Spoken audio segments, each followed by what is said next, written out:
everybody, welcome back to Kingdom of Learning. So this is going to be our day 12 of ongoing English speaking course. तो कल की video में हमने morning routine से related sentences को study किया था and I hope you have understood them, you have practised them and all.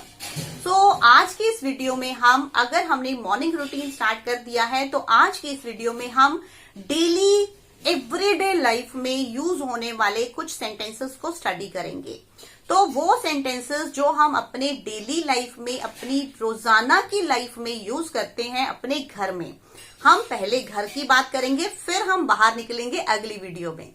तो वीडियो में हम डेली चोर्स की बात करने वाले हैं. डेली चोर्स क्या होते हैं कि जो हम अपनी रोजाना की लाइफ में छोटे छोटे घर के काम होते हैं उन्हें हम डेली चोर्स बोलते हैं, राइट. तो आज हम उन्हीं को कैसे यूज करना है, कैसे उनको सेंटेंसेस के फॉर्म में अपनी कॉन्वर्सेशन में लाना है, कैसे हमें कॉन्फिडेंटली उनको यूज करना है, वो सब सीखेंगे इस वीडियो में. तो सबसे पहले हम किचन से स्टार्ट करते हैं. अगर आप किचन में गए हैं तो उसमें सबसे पहला आता है, हम इंडियंस हैं तो we are very fond of eating chapatis. तो चपाती बना दो को हम इंग्लिश में बोलते हैं बेक द चपाती. चपाती नहीं पसंद है, किसी को पूरी पसंद है तो पूरी तलने को बोलेंगे, तो पूरी तल दो को हम बोलेंगे फ्राई द पूरी, फ्राई द पूरी, राइट. उसके बाद अगर आपको आटा गूंदना है तो उसको आप बोलेंगे knead the dough, knead the dough, ये बोलेंगे उसको आप इंग्लिश में. और अगर आपको किसी को बोलना है कि ये टेबल लगा दो तो उसको आप इंग्लिश में बोलेंगे set the table, set the table, right. तो उसके बाद अगर आपने ब्रेकफास्ट कर लिया है, टेबल गंदा हो गया है, किसी को बोलना है टेबल क्लीन कर दो तो आप बोलेंगे please clear the table, please clear the table, अगर टेबल क्लीन करने के लिए बोलना है तो. अब हम किचन से थोड़ा, किचन में अगर खाना खा लिया तो डेफिनेटली बर्तन भी होंगे. तो बर्तनों को हम क्या बोलते हैं, वैसे तो हम उन्हें यूटेंसिल्स बोलते हैं, बट अगर आपको किसी को बोलना है बर्तन धो दो, मीन्स अगर आपने किसी से बोलना है बर्तन धो दो तो आप उसे बोलेंगे वॉश द डिशेस. मीन्स एक तो डिश खाने वाली होती है, बट जिन बर्तनों में हमने खाना खाया है हम उन्हें भी डिशेस बोलते हैं. तो आपको ये ध्यान रखना है, वॉश द डिशेस, बर्तन धोने को बोलते हैं वॉश द डिशेस. अब सब कुछ हो गया, डिशेस भी वॉश हो गई, तो ऑब्वियसली आपको किचन को क्लीन भी करना है. तो आप कैसे बोलेंगे उसे, अगर आपने बोलना है किसी को झाड़ू लगा दो तो sweep the floor, sweep the floor, right. और अगर आपने बोलना है यहां पोछा लगा दो तो आप बोलेंगे mop the floor, mop the floor, mop, पोछा लगाने को हम बोलते हैं मॉप. उसके बाद अब आपने क्लीन भी करवा लिया, अब पोछा लगा दिया तो उसको सुखाने के लिए आपको फैन की जरूरत पड़ेगी. तो आप अगर किसी को बोलना है कि फैन चला दो या लाइट जला दो तो आप उसको इंग्लिश में कैसे बोलेंगे, स्विच ऑन द फैन और switch on the light, switch on the TV, anything, means किसी भी इलेक्ट्रिकल गैजेट को, किसी भी चीज को अगर हमें ऑन करना है तो हम उसे स्विच ऑन बोलते हैं, और अगर उसे बंद करना है तो switch off the fan, switch off the fan, double F वाला ऑफ, राइट. तो उसके बाद अब आ जाती है बारी हमारे कपड़ों की.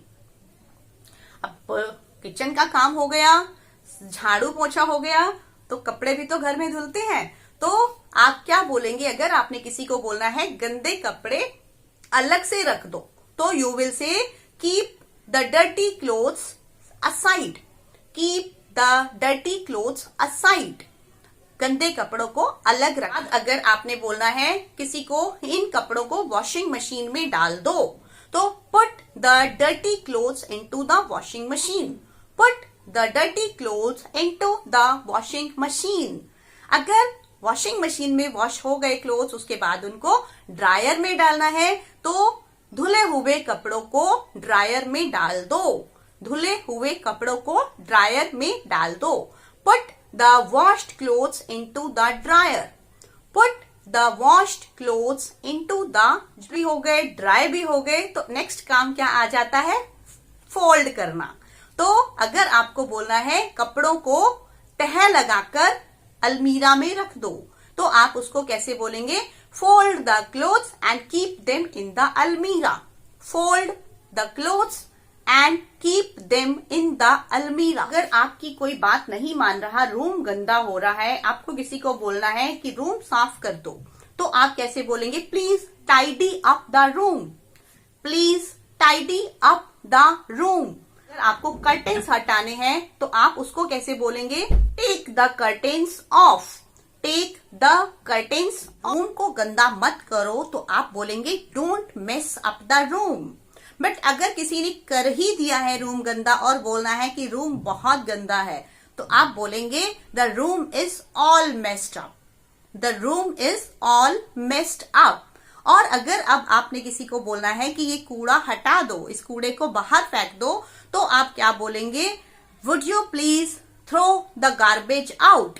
Would you please throw the garbage out. और अगर आप घर से बाहर आते हैं और आपको प्यास लग रही है, तो आपने किसी से बोलना है मुझे एक गिलास पानी दे दो, तो आप क्या बोलेंगे? Please give me a glass of water.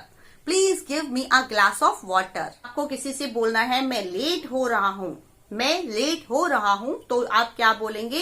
I am getting late. I am getting late. और अगर किसी को आपने इतनी सारी इंस्ट्रक्शंस दे दी फिर भी वो काम करने को तैयार नहीं है, तो उसे आप क्या बोलेंगे? कामचोर मत बनो। क्या बोलेंगे आप उसे? कामचोर मत बनो। इसको आप इंग्लिश में कैसे बोलेंगे? Don't shirk your work. Don't shirk your work. तो I think these sentences will definitely help you to improve your spoken and written English. Start using them, start doing practice of them with your partner or with yourself. It's up to you.